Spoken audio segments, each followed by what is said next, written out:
I'm just gonna wait for a few people to join me. Hello to Ben, how are you? Ladies and gentlemen, it is Tuesday night. Tonight I'll be chatting with Ali Shaitani, Lucky Loush.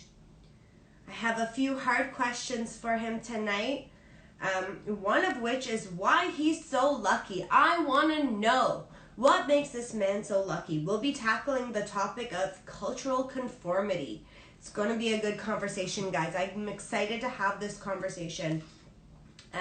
Who knows? Maybe we'll agree, maybe we won't. But I think there's beauty in simply just having a discussion. I'm going to wait for him to join in. As I normally do, ramble on. Hi guys, how's everyone doing tonight? I can't wait for this discussion. You know, every night I come online, I do these lives, and I always say, I don't know what version of me you'll find. Well, tonight, I'm feeling a little aggressive, so let's see how this goes. Yes, I am Muslim, and I see my guest, Ali Shaitani, joining in. I'm going to welcome him in, guys. This never works. It never works. This goes. We're waiting. He's a YouTube sensation, guys. I'm like honored by this. Hi. Hey, I'm good. How are you? I'm good. I'm glad I didn't scare you off yet. No, not at all. Hold on. I'm gonna call you back because I can't see myself. Hold on. Let me try it again. Oh no. Somebody's asking me why I don't fast. I actually did fast, FYI. That's not your business to ask that question, though. Part of the conversation we will be having. I don't know where you live in the world, sir, but where we live, we break our fast at 8:20 today, and it is now 9:01. So let's keep this between me and my God and you and yours.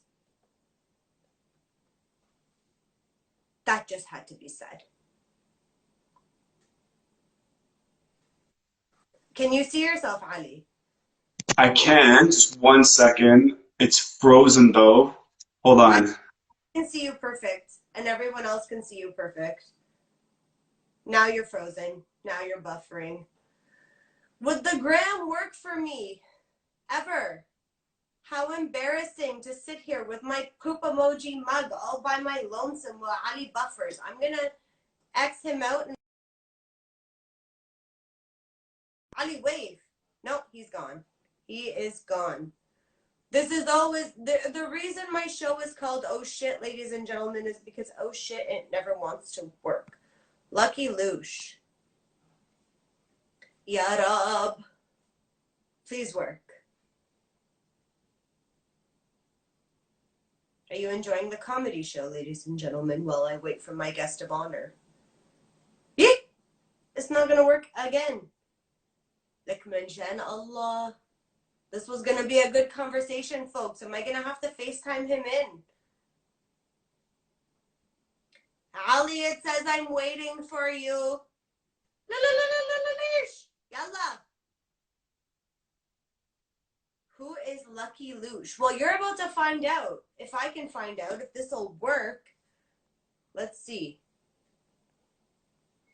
Instagram has been acting up. I think there are too many conspiracy theorists on this thing. No, Rima, you're cute. You're cute, Rima. Let's wait for this boy to enter. I don't know why this happens every time. You know, there's always technical difficulties. I should have named my show Oh Shit, I don't know how to use technology, but instead I just chose Oh Shit because I felt like it was suited.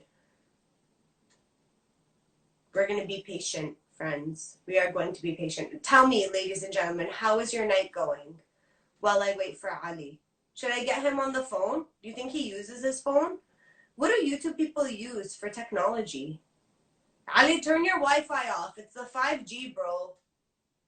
Laura, can you call Joelle? Like, can somebody help a sister out here? Then, you know, and I tagged Oprah in this and Ellen, and it was going to be a good show, but now, Ali, now it's just me.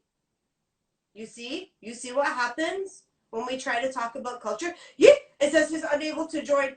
Yamshahara. Okay, okay. You love the way he reacts to music videos. Like, mention Allah, can I get him to react to this live video so we can have this conversation? Ben Love from Montreal. Montreal. Yalla Ali, man, you have fans, bro. You're losing them by the second. Show. What is going on, my friend? Can you see me? I can't see myself. That's the only You thing. don't need to see yourself. Can everybody else see Ali? Okay. You're looking fine, Ali. Everything is great on my end. I can see you just fine. So Ali, Oh, how are you doing? what's that? Sorry. How are you doing? I'm good. I'm good. I'm actually I'm really happy to be here. I'm really happy that you reached out, and I'm happy to support you and what you're doing with all your craziness during these crazy times. I try my best. I mean, for me, it's about being who I am. And if, in 2020, we're in the midst of a pandemic, nobody wants to see or hear who I am, I don't really care. But if you're Muslim, how come you don't wear a hijab? Ali, we need to have this conversation. We need conversation, ya Rab. Yeah. Okay, bro, first of all, whoever just asked me that question, if you're Muslim, why are you asking questions like this? It is none of your business. Leave it between you and your God, and I will leave it between me and mine. Thank you very much. That is the first way I will address that. Oh my God. Here we go. Here we go. Aggressive by nature. Ali, Yeah. please, what makes you so lucky, Lucky Loush? What makes me so well? I mean, I'm obviously blessed in a lot of ways, but the name Lucky Loush came from. Well, I was trying to find something like catchy. My name is Ali, and then, as you know, it's kind of like Inception. So there's multiple degrees of nicknames for Ali. So there's Ali, there's Alushi, there's Alush, and then there's Lush. And then I put Lucky because I've always been a fan of Italian mob stories, and there's a one mobster called Lucky Luciano, who is notoriously known for starting the commission, which was to unite all the five boroughs, the five mob families in New York City. And I kind of thought about it, and I was like, I'm kind of on this path of cultural unity and trying to unite all these different countries from our part of the world and trying to unify the culture. So I was like, you know what, this works. I think Lucky Loush is what we're going to do. Well, Ali, I saw a comment here from a guy named Kamal. He says his name is Ali and he has tattoos. Kamal, your name is Kamal and you're judging when only God has the right to do so. You can either leave this live or stay and shut your mouth. Continue, Ali. Thank you very much. I'm not here for fans. I'm here for reality, bro. Get him, Tara. Goddamn. Listen, I mean, Kamal, I appreciate you, and I hope that you find whatever you need in as far as answers are concerned. And you let my conversation with God be between me and God when it comes to my tattoos. And I think my tattoos are actually pretty agreeable, and they are pretty nice, actually. They say some pretty wicked stuff in Arabic, and they actually pay homage to my heritage and my lineage and my bloodline. And so I'm quite proud of them. I will not be shamed into whatever box you're willing to put me in. But I still love you, Kamal. Don't worry. Ali, this conversation is about cultural conformity. And I think the problem with comments like, why does a guy named Ali have tattoos and why does a girl named Tara not wear hijab? Well, it comes down to, why is it your business to give your opinion on what I'm doing? Why don't you focus a little more on what it is that you're doing? And that is the topic to be discussed right now. Because cultural conformity is not black and white. And we are not here to please the people, but we are here for God and his higher purpose and to follow the path that we were personally given, not the one that you dictate upon us. So go about your lives in the manner that you would like to go about them, but leave everyone else be, because they are creating the divide between us all when we should be uniting. And that is my belief on the situation.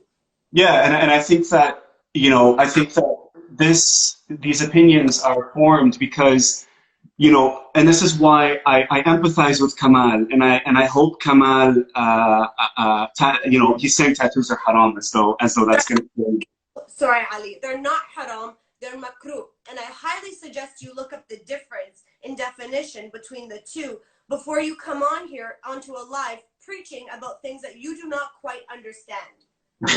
I think Kamal wants a tattoo though. Yes, man. But I think just to go back to sort of the bigger picture here, I think that people have a really hard time trying to differentiate the difference between religion and spirituality. I think that Kamal, and I'm sorry, Kamal, I love you, brother, but I'm just going to use you as an example because you showed up.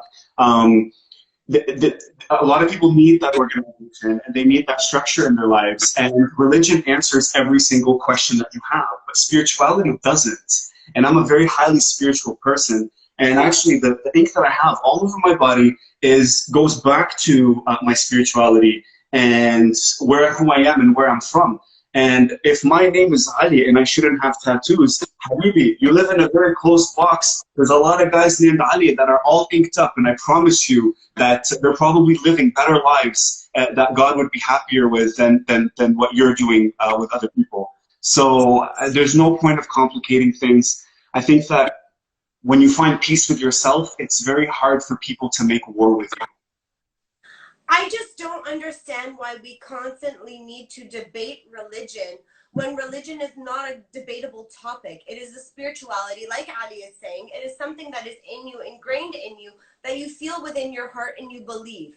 It is not black and white. And you know what? If you want to bring it back to that black and white scripture, you're believing in something that you don't have literal proof exists. You're believing in a God, one, that you can't see. Please forgive me, whoever is watching this.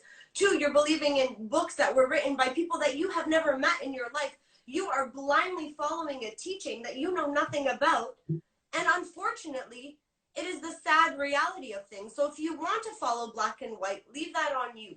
But do not place your beliefs upon other people, because everybody is free to believe freely, essentially. The mind was created open. And with that openness, came questions that can be asked by anybody. I have so many questions myself, not just in religion, but in culture. And Ali, I know that was supposed to be the direction of our conversation. So let's gear it back there, because religion is debatable. Culture is too debatable, but that is what we were set to talk about. Yeah, I mean, I'm willing to go in any direction that you'd like. And I feel as though we can't speak about culture without talking about religion, especially as Arabs, because the two have intertwined themselves so much throughout time. And I think that's a good and a bad thing, right? Like I said, I go back to, sorry, I'm just reading a lot of the really great comments that are coming in, and it's so good. I love it. The irony of it all is that one of the most frowned upon things in Islam is to judge other people. And here we are, and the hypocrisy involved. But you cannot be mad at these people. You have to show them empathy. You have to show them love, because then you open up the conversation for them to understand where you're coming from. Because this person has parents who molded them in a way, and they live in a society where they have to be a certain way. And I understand that. They are products of their environment. And I can't disagree with that, but they certainly cannot disagree with me either. Do you know what I mean? God bless you, Ali. I think you're very well spoken and you're very politically correct. I am not. I think that if you are going to be close-minded, you do not deserve the respect that I have to give, because you are not giving me the same respect in return with your close-mindedness. The way that I look at things, Ali, is that, we are in 2020. Not only are we in 2020, we're in 2020 in the midst of a pandemic. Is this an act of God? Personally, I don't know. I don't care. What I'm trying to do is navigate myself through this pandemic and through my culture by taking a stand and saying, I'm going to be who I'm going to be, regardless of what anybody else thinks or how they were raised to think, because I believe that in 2020, you should be able to use your mind to think a little bit more freely. And if you can't, then stop thinking of others and focus solely on yourself. Well, let me ask you this then. I personally do not feel like I'm entitled to be respected. I don't need to be respected by everybody. No. And that's okay. And so you can't have that I guess, that sour taste in your mouth when you're not being respected. As soon as you remove yourself from being owed something, you then no longer expect anything from people. And I don't expect Kamal to understand who I am, where I'm from, the cuff that I have on my hand, what this means to me and where it comes from. He's not in a position to know that, nor do I need to be respected. I create content on a platform, and they see a version of me on that platform. And I can't expect them to know me beyond what I'm willing to project, right? And so if you feel disrespected, as a strong modern Arab woman, then being a strong modern Arab woman, it shouldn't faze you. It doesn't, to be quite honest with you. But I'm also not, I'm not one to sit back and take backlash lightly. I think that if you're going to be expressing your opinion, you should express it with the strength of knowing that I'm going to express mine back. And unfortunately, it may not align, and we can agree to disagree. But Ali, you say you show what you want to show, and if you really wanted to portray whatever image you wanted people to see, you would wear a hoodie, you would cover your tattoos, you would be, the Muslim Ali that everybody wanted you to be by covering the tattoos that you have. But instead, you're sitting there proudly and saying, this is who I am, knowing that people are going to attack you with the name that you have and the tattoos on your arms by saying that. So even then, you're opening yourself up to this demographic of people who have the potential to judge you. Has it ever crossed your mind or made you think to say to them, let me be me and I'll let you be you? It has. So it has crossed my mind not to say it to them. It has crossed my mind to show it to them. So allow me to live by example, right? So I like to hack the system a little bit. I like to disrupt the matrix, if you will. I like it when people raise an eyebrow when they just can't figure me out. How is his name Ali, and why does he wear gold, and and for me it's like we should be able to do these things without fear of repercussion, because it doesn't change who I am. Habib Albi, if ever you're in trouble, that we're gonna roll through and that we're gonna help you, regardless of what type of precious metal I have around my neck or what type of ink I have on my arm. Don't judge me based on these things. Judge me based on how I've treated you or what I would do for you in your time of need. These are the values that I think we don't emphasize enough in our culture, because it's gotten to the point where it's extremely superficial. And I can't speak for other cultures. I can only speak for our own. But I call it peacockery, right? The peacock is a pretty bird, and it shows its feathers, but it can't fly. But the eagle, he's soaring high, and he doesn't care what other people think because he's busy looking down, but nobody ever sees him. And so in our culture, unfortunately, there's a lot of peacocks out there. They're all fluff, and they just show their colors, and they walk around and they prance, right? But meanwhile, the eagle, he's doing work, he's hustling, he may have tattoos, he may wear gold, he may be named Ali, I don't know, she may be named Tara, I'm not sure, but let me live through that example. And then in time, inshallah, like with my channel, it's not religious. I never talk about religion. And guess what, Tara? I don't even claim that I'm religious per se. I say that I'm spiritual, because how can I expect somebody to understand my version of God and my relationship with the Prophet and his family, and with the person I was named after, being Imam Ali? Like how are we going to comprehend that when it's so buried deep within me? I can't do that. And guess what? I don't expect you to understand it either. Well, the way I look at it, Ali, is that before you were born, and I'm a mother, so I can say this because I understand it. Before you were born, you were a soul. And before your soul entered the body of your mother, you had no name. You had no name, you had no race, you had no nothing. You were just a being floating around. Your parents had you. They chose your name for you. Because of their culture and their religion, you came out the way that you were. What if your soul was born into another family and your name wasn't Ali? What if your name was Joe or Frank or Sid? Would any of these people on here who are judging you the way that they're judging you right now have the same comments or concerns for you? Say to you, hey, you Sid, you can't wear gold because your name is Sid? No. But because you have the name Ali, because you are of an Arab background, that is why these people feel they need to say, nobody, it's got to be this way. Mm-hmm. My name is Tara. Growing up, nobody knew what I was until I told them. I was always asked. For the longest time, even till now, people think I'm Spanish. I tell them, yeah, I'm Spanish. You know why? Because it's not their business. Because the second they know where I'm from, the second they know what I believe in, you get attacked. Mm-hmm. Well, why are you wearing a tank top? Well, why do you do Muay Thai? Well, why, if you have a husband and kids, and are you on at 9 p.m. talking to somebody else on a live? Why? Why is it your business? Mm-hmm. It's their business because our culture, and it's a blessing and a curse. It's a double-edged sword. It's their business because I love that part of our culture that wants to know everything about our neighbors in our community, right? I think that comes from the hospitality side of our culture, where it's like, I want to know your business because I genuinely care about you. But unfortunately, people with negativity or bad intentions, they use that part of the culture, the hospitality part of the culture, and they shove themselves into your life because they feel as though they have a say, because we're all in this together, right?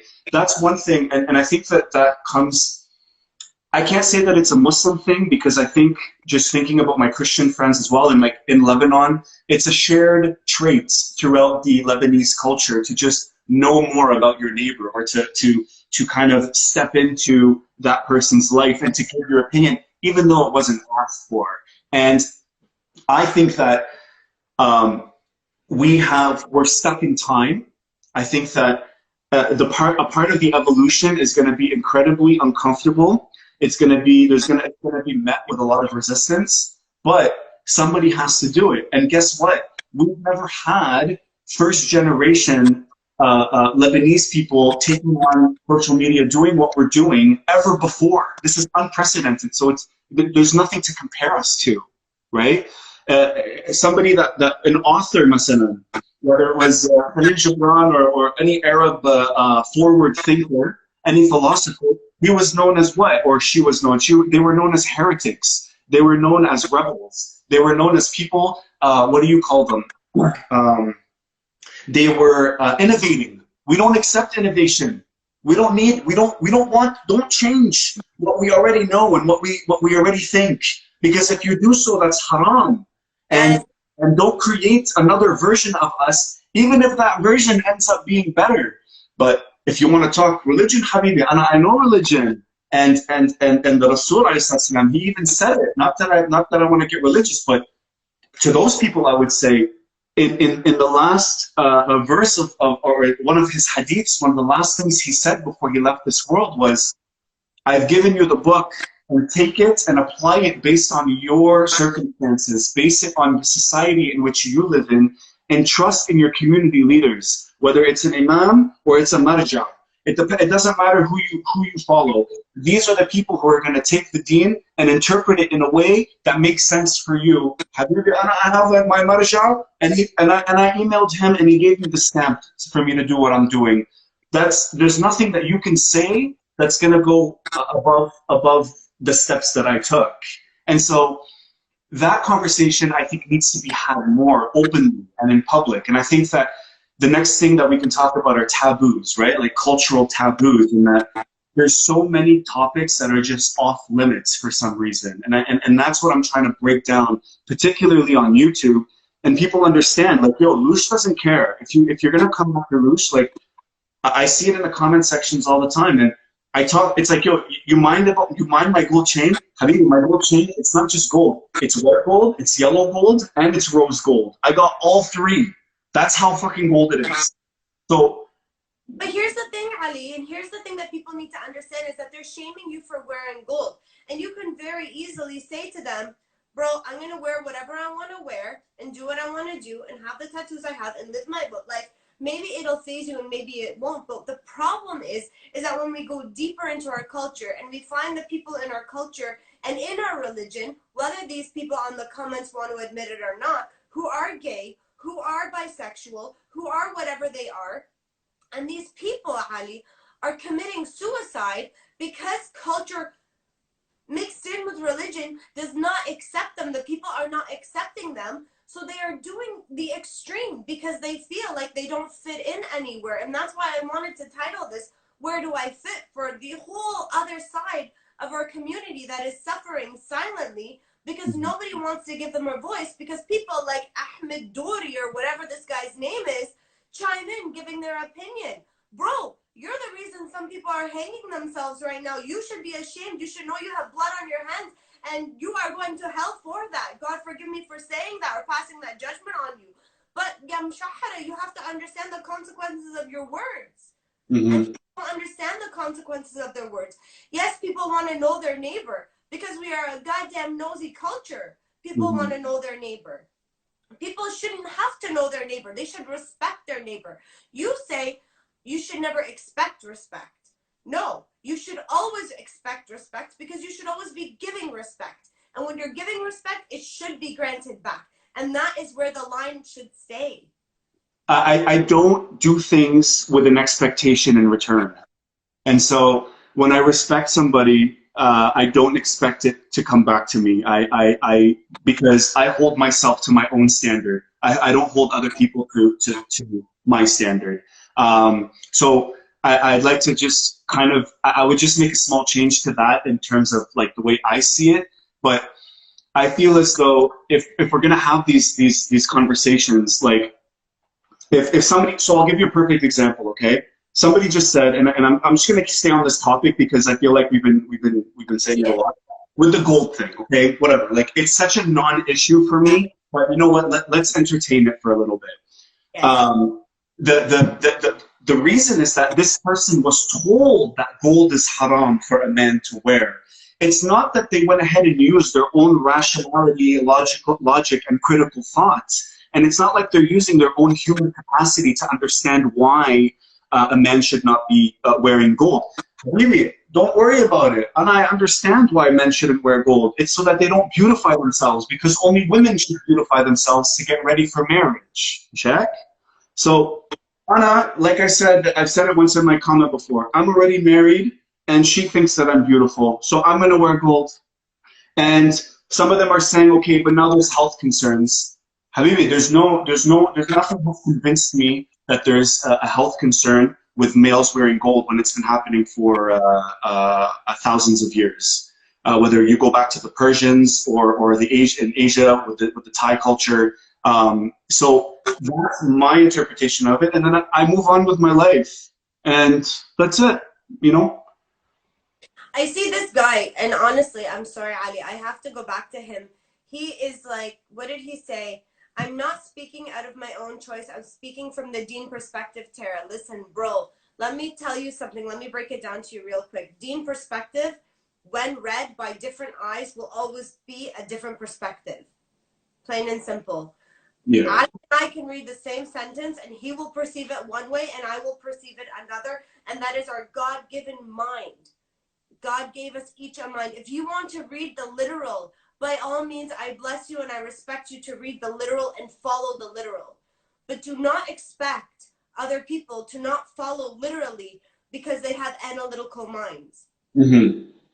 Yeah, and that's again, that goes back to the difference between religion and spirituality, where one thing is concrete, it's written, it's understandable, and people need that. You know, some people need that structure, some people need that organization in their lives, because I just finished watching Waco on Netflix, and it was about that small community, and it was like that cult, and their ambitions were so strong, and their belief system was just so strong, because you know, when the FBI negotiator was talking to, I forgot his name at the moment. I believe it was the leader of the cult.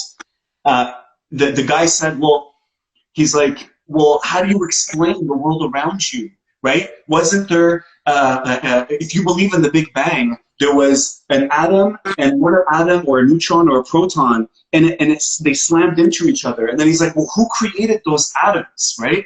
And he said that to the FBI agent as though that was it, like, khalas, like now the argument's over, I just dropped the mic and now I can move on because I asked you a question, and it has to be somebody that created it, right? There's no other room for conversation. And so that's the limiting nature of religious conversation, is that unfortunately it has an expiry, it has a limit, and I just can't do that. My mind is far too curious to do that. So I take what I know from my culture and from my deen and whatnot, I apply it to my life, and for those who don't like it, ma'as-salam, and for those who are down with it, ahlan wa sahlan.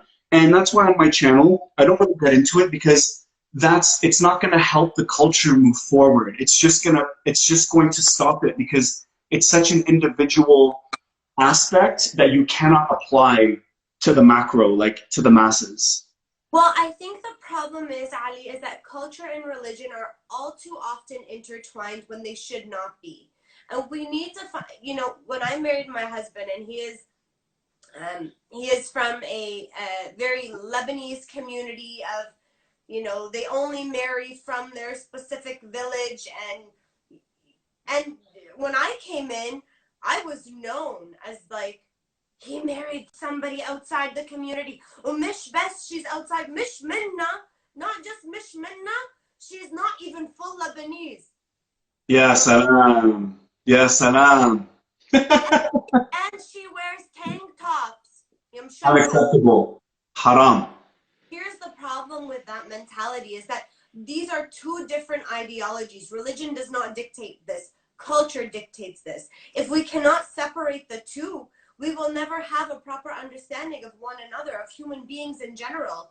You know, as a hairstylist, I have a lot of clients who sit in my chair and they say to me, like, yeah, I do this. Yeah, I do that. But I can't tell people I do that. Well, why? Why not? Oh, because they're going to think that, like, I'm from a bad family and that I'm from this. So what's holding you back? Religion's not holding you back from being who you are, because you're still doing it behind closed doors.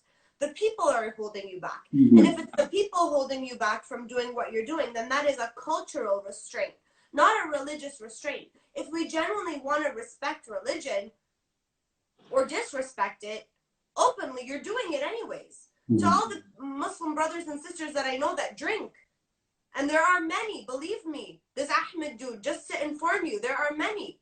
That is on them. That is their prerogative. But a lot of people won't admit to it. Why? Because of this type of mentality, the mentality that shames and shuns them based off culture, mm-hmm. not based off religion. Because if it was based off religion, you would say, you know, God forgive them, maybe they'll find their way one day and move on. But you don't. You try to fix people. And that is that cult-like cultural mentality that destroys people. It doesn't help them. It destroys people. It backs them into a corner. It deviates them further from religion. It deviates them further from culture. And it makes them go to a whole other area that they don't want to be. Like, drinking is haram and we are not going to compromise it. That's on you. And there's still a lot of people in your religion, and I hate to break it to you, buddy, that do it. And that's the unfortunate side of real life. That is the no. See, the thing is that so he's saying drinking is haram, but it's actually not.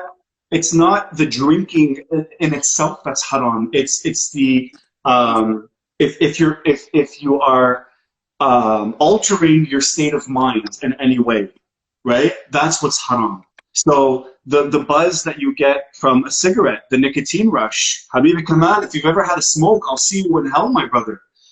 If you have anything that alters your state of mind, right? That's why music is also haram, because it puts you in a trance and it gets you into a different state of mind where you start to sin, or you might potentially sin. And so this is the thing, is that they take one line and that's it. It's a blanket approach and there's no room for conversation. Ana Habibi, I can have, if you give me a 15-year premium top shelf aged whiskey, I can have the entire bottle and my state of mind won't be all altered. What now? Is drinking haram, or is having an altered state of mind haram? So that was just an example. I'm not condoning that behavior in any way, but all I'm saying is that that they noticed that when this was written, right, when this verse was written, this was a tribal time. This is when raping and pillaging was widespread, and even there were stories of cannibalism in different tribes. This was before the organization of Islam, and I don't disagree with all the innovation and the social construct that Islam brought to those warring tribes was phenomenal. It was amazing, but you have to also understand the context in which these verses were written, or these hadiths were written. And so we take that, we infuse it into our culture, right, as Arabs, and now we're going to sit here and we're going to destroy each other. So you have the outside media, the mainstream media, and Hollywood and everybody vilifying us and destroying us as a people. And then not only that, but it's we need to take it a step further and do it amongst each other as well, right? Yeah. And here's the issue. Here's the issue with that is, like you said, is, you know, regardless, I'm not going to get into the is it haram or isn't it haram war with anybody. That's not my place here. My point is that regardless of if it is or isn't haram, there are people, and I've heard of it in our community, who do these things, and we sit back and we judge them saying it's haram. No, it's not haram. It's haram. No, it's not haram. How could they? Why would they? How should they? When you don't realize that you sitting there and passing those judgments and drawing conclusions and wasting your time when you could be using it to be better productive is haram in itself. Yeah. We know this. They say in the Quran, talking behind somebody's back is as if you're eating the own flesh of your own back, and that is one of the punishments for it. So if you know this, why are you using your culture and your quote-unquote knowledge of the religion to judge people? Yes, Fufsi. Well, if you're Muslim, you shouldn't be judging anyone. Exactly. It is not our place. And like Ali said, you know, we have the mainstream media bringing us down. And within that, we're sitting here in the generation that we're sitting in, talking about one another and questioning one another's actions when it is not our business or place to do so. It is not. We are not a cult-like religion or community that we need a certain number of people to worship so that we get into heaven. This is not our mandate. It is every man for themselves in front of their maker on the day of judgment. So let that be you in front of yours with your ideologies, and others in front of theirs with theirs. And Yeah. Yeah, I mean, I totally agree. And again, like, I feel as though the like whatever I project on YouTube or what we're talking about right now, it's not for the masses. I don't need everybody to, like I said before, I don't need everybody to like me or to accept me or to respect me for that matter. It's creating a minority, right? Like, this is how change happens. It has to happen in a small group first, and then you need to build influence and consensus. And I just need people that think, that are like-minded, and that understand. You know, a part of my brand is the word ziho, and I use that word as a form of inspiration, because ziho means move, and it basically is it's a calling for ourselves and for the world to hear that, listen, either you're going to be with us or you could move out of the way, because either way, this train has started, and I don't need everybody to agree with me. I don't need all of that stuff. All I need is to communicate what I have and to create the content that I'm doing, and then I walk away. Adi, I don't mind what happens after that. You know what I mean? And I think then you kind of liberate yourself. You kind of you step away from all of the cultural pressure that comes associated with creating content or talking about these like taboo issues, you know? I think that the problem is that they're not talked about enough. And when they are talked about, people are afraid to talk about them because of the way that they're shut down. Again, it's got to be a respectful conversation. You have to understand that people are going to disagree, and that's okay for them to disagree, so long as they remain respectful towards you and your choices. Now, Ali, for you to come on and have to defend the fact that you have tattoos, have to defend the fact that you wear gold, for me to sit here and have to defend the fact that I'm not wearing a hijab, I mean, this is nobody's business to even comment on. These are not forms of respectful conversation. These are just people attacking.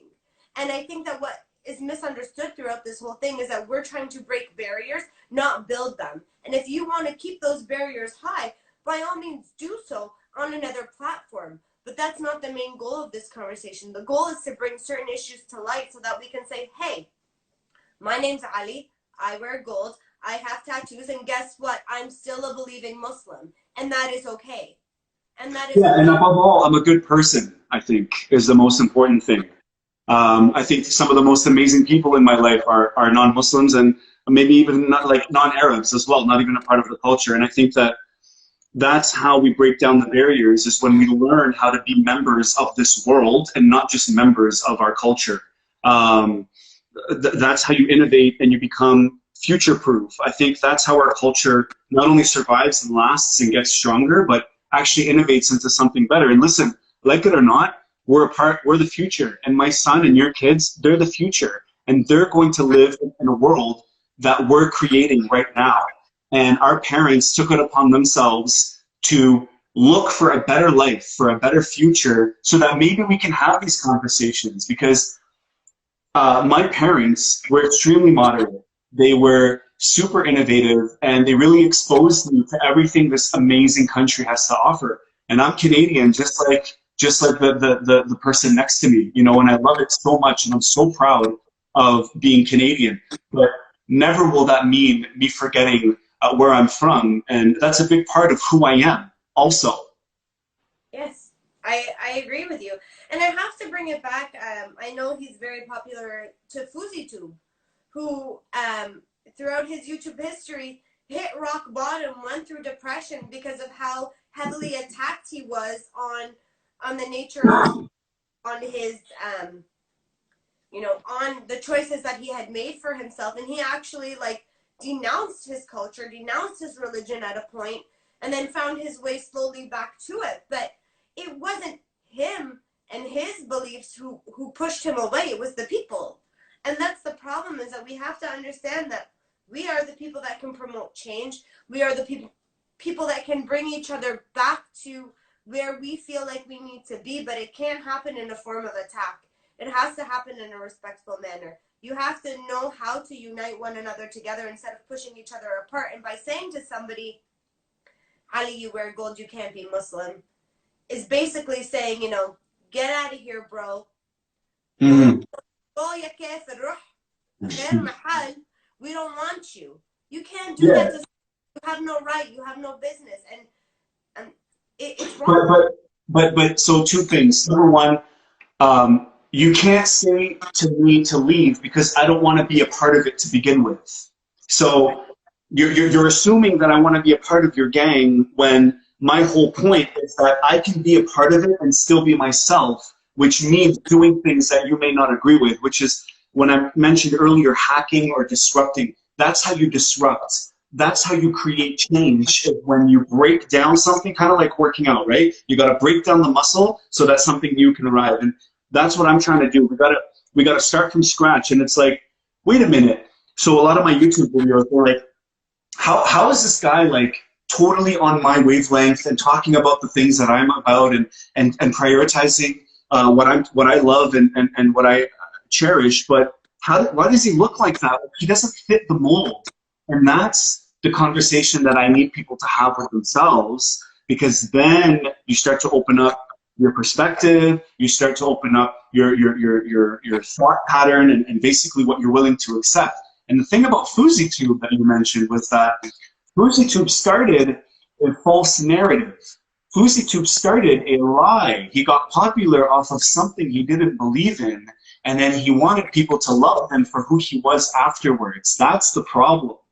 FuzzyTube started with Middle Eastern families, and he was doing skits about Islam, and he noticed that the Islamic community on YouTube could make you a lot of money, okay? But I don't make religious videos because I don't do things that I don't want to do, or that I will find myself not being passionate about. But that's what he did, and that's why he fell into depression, was because he was accepted at first And a lie. for who he wasn't, and then he was rejected for who he was, and that completely destroyed him, right? And that's something I'm seriously trying to avoid all the time. I think that's where you and I can relate, because I mean, me just being who I am, an Arab Muslim mother, wife, again, sitting here having these conversations or just doing whatever I've done in the course of my life with the Muay Thai and whatnot. I've received my own backlash over that throughout the years, but I never once said, hey, I was going to conform to your set of ideologies. I always have said, and I've been very unapologetic in who I was, and said, listen, you like it, here I am. You don't, there's the door. Yeah. It is. I mean, this whole culture of followers and likes, we really have to break down, because if there were 400 people following me in the street, I would call the cops. Straight up. Let alone 1,000,000 or 1,000 or whatever number you want to put out there. I think that the reality is, online, you have to have a certain number showing so that you are reputable. But the reality is it's content that is reputable. Numbers don't mean anything. Numbers are lies. And they've always have been. Ali, you're very unapologetic in who you are. And I respect that about you. I really do. Because I think that you have to remain true to yourself so that you never lose yourself. And the second, like you said about FouseyTube, you put out a lie. If you try to be somebody you're not, you'll get caught very quickly, and those numbers will decline.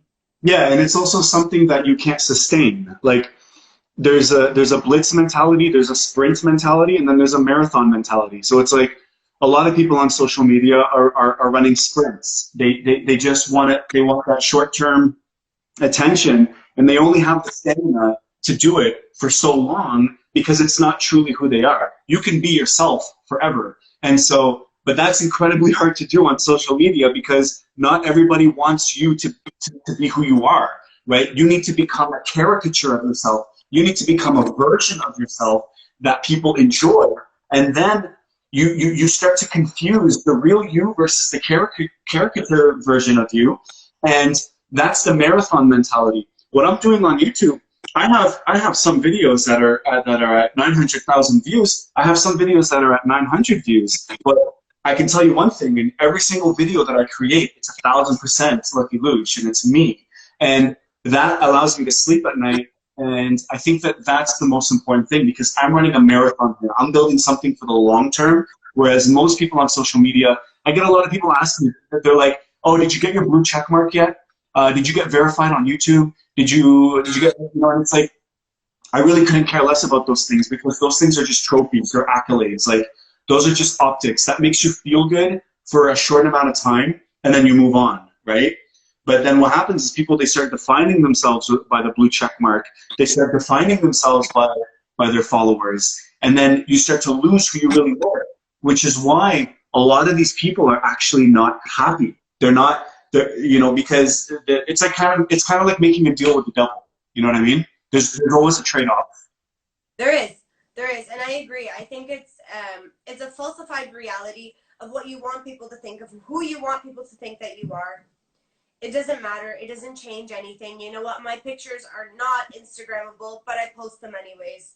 My stories are not all that hype, but I post them anyways. Why? Because it's me and who I am, and it's my day. And if I'm going to share anything, I'm going to share my honest reality. And again, you like it, look, you don't. And that is the beauty of sight, is that you choose where you want to place it. But if you're going to continuously place it in one direction just so you can shoot out negativity, that is also on you. And that defines you as a person. I think that people need to realize their control a lot of the time, and they need to understand that the choices they make and the choices they have are so large in comparison to anything else in life. Ali, if you choose to fast, or you choose to pray, or you choose to wear gold, this is your choice. Only Ali can make that choice. If you choose to unfollow me after this, that is a choice that you have. I can't judge or unjudge you based upon those choices. I am nobody to you at the end of the day. Right, and it has to come with the caveat that I'm also willing to have the conversation about it. Like, don't think that ever think that I'm ashamed of my actions, or that I'm hiding them in some way. Like, I'm ready to have a conversation if you want to, but you may not be happy with the outcome. As long as you understand that, then we can do it. But if you want to know my real, you enter at your own risk, right? Because I may open up your eyes to a world that you never thought possible, and holy shit, you're going to start re-questioning everything you've been brought up to think. And that's a very dangerous path that a lot of people don't want to go down. It is. It's so true. And I think that, people don't want perspective, because the second that they have perspective, they are worried that their train of thought that they've known for years will be altered, and they don't want that. That's scary for them. People don't want to have another way of thinking because they don't want to be challenged on that other way of thinking. Or maybe they have their own personal opinion and they're afraid. And fear is the worst thing that we can have. And I think that both you and I proved to be fearless in our actions and in our statements, and even in just having this conversation. But my boy Ahmed here is definitely very fearful, because he is barking down the same tree up and down. Bro, like, you haven't once quoted the Quran. You are giving your personal opinion still. It is awesome. I respect it. But, man, I'm personally not here for it. I don't know who is. I think that it doesn't matter what you think. It doesn't, at the end of the day, because your thoughts are between you and your God. My thoughts are between me and mine. Yeah, and I think that the concept of God, like we have this really bad habit of materializing God, right? Where it's actually somebody in the sky that can whip you, or that can actually punish you in real time. Where the concept of God is this beautiful universal energy that may have passed down, right, for non-Muslims also that are watching this show, that may have passed down messages through prophets who have passed it down to the people. But when you think about it, it's all the same thing, whether it comes from your moral compass, or your behavior, the Ten Commandments, or why do we fast, and the person that you become. This is all food for the soul. And if your food is only coming from one source, then that source gets poisoned, you're done. You're done for, because you have no other alternative. And so myself is, I'd rather be somebody that is taking soul food, but also applying my own questions, logic, rationale, and saying, listen, let me remix it a little bit, because I promise you, I sleep well at night. I put my head on the pillow, and I don't have any regrets. I am who I am, and literally, I have like the utmost self-awareness. There's nothing you can say to me, okay, that I don't already know about myself. That's the thing that I hate the most about people that come and they bring up this news to you as if they're actually shining a light on something you didn't know before. Sister, hey, you shouldn't wear that tank top. As if you're gonna go run into your trunk and you're gonna lock it and you're gonna stay until your husband comes to save you. Like, and that's the problem that I have, is that, Habibi, I'm incredibly self-aware. I make a list of my strengths and my weaknesses. Nobody will ever be harder on me than I am on myself. Okay, so let's get past that and let's move on. Listen, I want to bring it back to something real quick, because I remember in high school I had a number of friends in my high school who, they'd leave their house wearing one thing and then they'd get to school and change into another to hide their parents. But then they had, like you said, the brothers being like, hey, sister, you should go change back into what you were wearing before, because that's not really appropriate. And I respect that. I respect, thank you for telling me what I should and shouldn't do. But also, we're not brother and sister. There's no bloodline here. Who are you? Who are you to influence my choices? I've made them myself. I think we need to respectfully decline the opinions of others and say, thank you. I appreciate the good intention. Unfortunately, I'm not going to meet it with reciprocation. It's not my problem to please you on my personal actions. Mm-hmm. And I don't know. I mean, this debate it can go on for hours, and there's always going to be two halves to it. I think that we're very like-minded in the sense that we know where we stand, we know our beliefs. We're not stupid. There's no one blind here. We get it. But the point that we're trying to make is that it's okay to have these conversations. It's okay to be open, and it's okay to to do what you got to do, you know? Yeah, and I think that we need to be, I think we need to be brave and more confident. And I think that's my message that I'm trying to get across for the world is that, we come from such an amazing part of the world that has been unfortunately tarnished and tainted for the better part of 20 years, for our generation at least. And I feel like we need to come back and kind of have a little bit of a revolution where we need to take all these elements and celebrate them and re-expose them, where it's like, I don't care whether you're from the Middle East or North Africa, or you're from Sudan, which is an Arab country as well, and or wherever you come from, even with Kurdistan, whether there's some Arabic elements there, and it's like there's so much that we can learn from each other, and our culture is wide-reaching and it's all over the world. And who else to better redefine it than us? Because obviously there's been a narrative that's been passed down for the past 15 years. The mainstream narrative hasn't been doing us any favors. So let's go ahead and stop fucking each other up. And we need to actually start rebuilding ourselves so that we can push ourselves up and get the confidence that we need without fear of punishment, not from the outsider, because we've had enough of that, but from each other, because nobody's better at punishing one another than our culture, and it's very unfortunate. I agree. And the most beautiful conversations about religion I've had with my husband's 14-year-old nephews.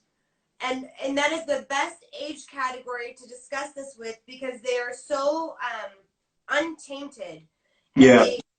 their logic is beautiful, but also they're of the their parents still have to send them to Arabic school where they learn Deen and everything like that, and they have all the same questions that they're asking, and it's you never get past it. You know what I mean? The questions are always there, and their minds are always growing and expanding, but they know to ask those questions. They know to be respectful with their responses to one another. And it's very unfortunate that at our age, some of the people in this chat don't even know to be respectful and to be compassionate. Yeah, and to them, I want to just show them respect and compassion, right? To those people, because they need it. And I think that hurt people hurt people, Right. right? And healed people heal people. I agree. And so I think that we need to, like I said, I don't like to talk about it too much, but I like to show it, like live it through by example. And I hope that what I'm doing is making a dent, in our own community. It's certainly showing the world a little bit more about our culture, and who better to tell our story than us, right? Like, we don't need other people telling our story.